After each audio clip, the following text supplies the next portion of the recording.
சைத்திர மாதம் என்றழைக்கப்படும் சித்திரை மாத மாஹாத்மியத்தின் 6ஆம் அத்தியாயமான 6ஆம் நாள் கதை இனிதே துவங்குகிறது. ஸ்ரீ ராமச்சந்திர பகவானின் வாழ்க்கை வரலாறு மனதிற்கு இதமளித்து இதயத்திற்கு அமைதியை தருகிறது. இந்த சித்திரை மாதத்தின் அதிகாலை வேளையில் பகவான் ஸ்ரீ ராமச்சந்திர மூர்த்தியின் அழகிய வாழ்க்கை வரலாற்றை நாம் செவிமடுத்து கொண்டிருக்கிறோம். இன்றைய சித்திரை மாத கதை தொடர் தற்போது துவங்கலாம்.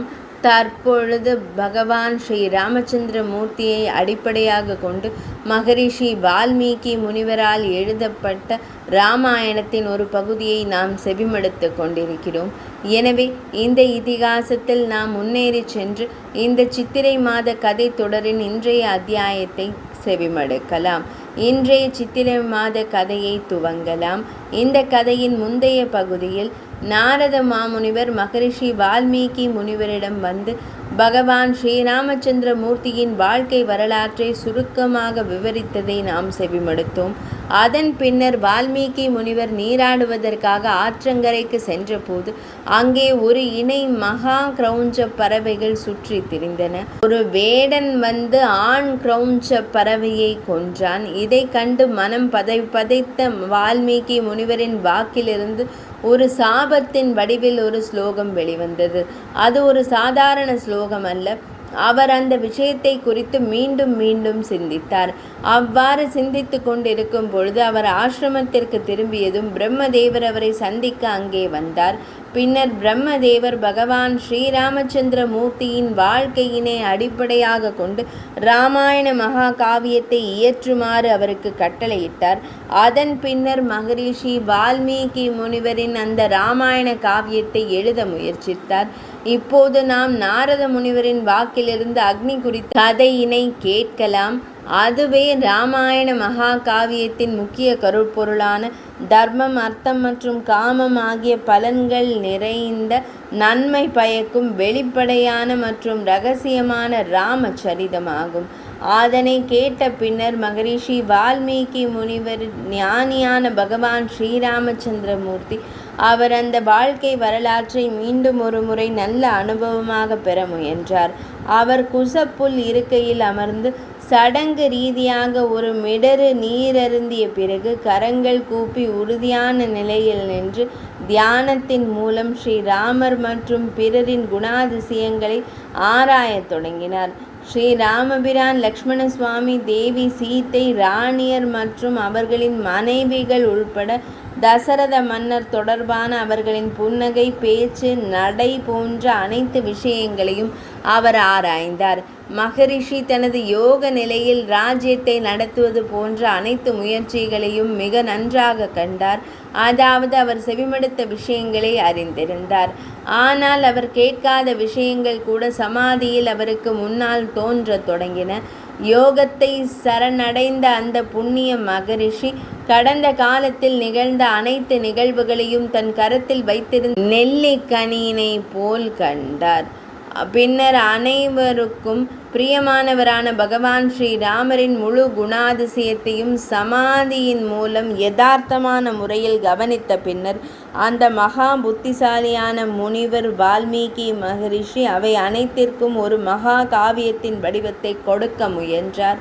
அவர் அவற்றை நேரடியாக கண்டார். பின்னர் அனைவருக்கும் பிரியமானவரான பகவான் ஸ்ரீ ராமபிரானின் முழு குணாதிசயத்தையும் சமாதியின் மூலம் யதார்த்த முறையில் கவனித்த பின்னர் அந்த மகா புத்திசாலியான மகரிஷி வால்மீகி முனிவர் அவை அனைத்திற்கும் ஒரு மகா காவியத்தின் வடிவத்தை கொடுக்க முயன்றார்.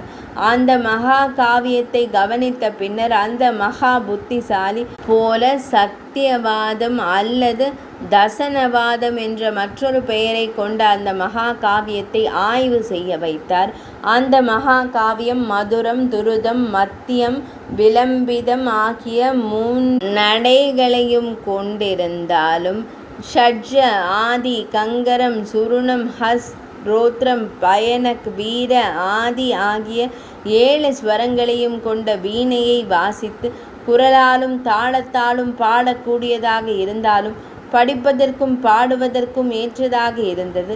குஷ் மற்றும் லவ் ஆகிய இரு சகோதரர்களும் அந்த மகா காவியத்தை படித்த பின்னர் அதை பாடத் தொடங்கினர். அவ்விரு சகோதரர்களும் கந்தர்வ வித்யை அதாவது இசை அறிவியலில் வல்லுநர்களாக இருந்தனர். இசையில் ஸ்தானம் மற்றும் உஷ்ணம் குறித்த அறிவும் பெற்றிருந்தனர். இனிய குரல் கொண்ட சம்பன் மற்றும் கந்தர்வன் ஆகியோர் பகவான் ஸ்ரீ ராமபிரானின் உடலில் இருந்து பிறக்கவில்லை. அந்த இரு இளவரசர்களும் பகவான் ஸ்ரீ ராமபிரானின் மற்றொரு தம்பதியராக தோன்றினர். அந்த இரு இளவரசர்களும் மக்கள் அனைவராலும் போற்றப்பட தகுதியானவர்களாக இருந்தனர். அவர்களின் மதத்திற்கேற்ப அந்த சிறந்த உபாக்கியானத்தில் இருந்த முழு கவிதையையும் உள்வாங்கிக் கொண்டிருந்தனர். மேலும் முனிவர்கள், பிராமணர்கள் மற்றும் சாதுக்கள் கூடும்போதெல்லாம் அந்த இரு தத்துவ ஞான பாலகர்களும் அவர்கள் மத்தியில் அமர்ந்து முழு கவனத்துடன் இராமாயணத்தை பாடுவார்கள். ஒரே நாளில் தூய உள்ளம் கொண்ட பல மகரிஷிகள் ஒரு குழுவாக கூடினர். மிகவும் பாக்கியசாலிகளாகவும் மங்களகரமான குணங்கள் அனைத்தையும் பெற்றவர்களாகவும் இருந்த குஷனும் லவனும் அங்கே இருந்தனர். அவர்கள் சபையின் நடுவில் அந்த பெரியோர்களுக்கு அருகில் அமர்ந்து இந்த இராமாயண கவிதையினை பாடினார்கள். அதை கேட்டதும் எல்லா முனிவர்களின் விழிகளிலிருந்தும் விழிநீர் நிறைந்தது.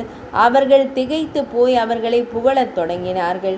முனிவர்கள் இயல்பாகவே பக்தி உள்ளவர்கள். அந்த பக்திக்குரிய நிகழ்வை கேட்டதும் அவர்கள் அனைவரும் தங்கள் இதயங்களில் மிகவும் மகிழ்ச்சி அடைந்தனர். புகழுக்குரியவர்களான இராமாயண கதையினை பாடிய குமாரரான குஷனையும் லவனையும் அவர்கள் இவ்வாறு புகழ்ந்தார்கள். ஆஹா, இந்த சிறுவர்களின் பாடல் எவ்வளவு இனிமையானது! வரிகள் இனிமை, அதை விடவும் வியக்கத்தக்கது. இந்த கவிதையில் விவரிக்கப்பட்டுள்ள சம்பவம் நீண்ட காலத்திற்கு முன்பு நடந்திருந்தாலும் இந்த இரண்டு சிறுவர்களும் இந்த சபைக்குள் நுழைந்த பின்னர் அவ்வளவு அழகான உணர்வுடனும் மெல்லிசையுடனும் ஒரு இனிமையான பாடலை ஒன்றாக பாடினார்கள்.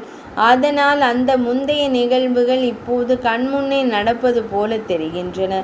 மிக சிறப்பு! தவம் நிறைந்த மகரிஷிகள் அந்த இரு சிறுவர்களையும் புகழ்ந்து வந்தனர். அவர்களால் புகழப்பட்ட அந்த சிறுவர்கள் மிகவும் இனிமையான மெல்லிசையுடன் பாடினர்.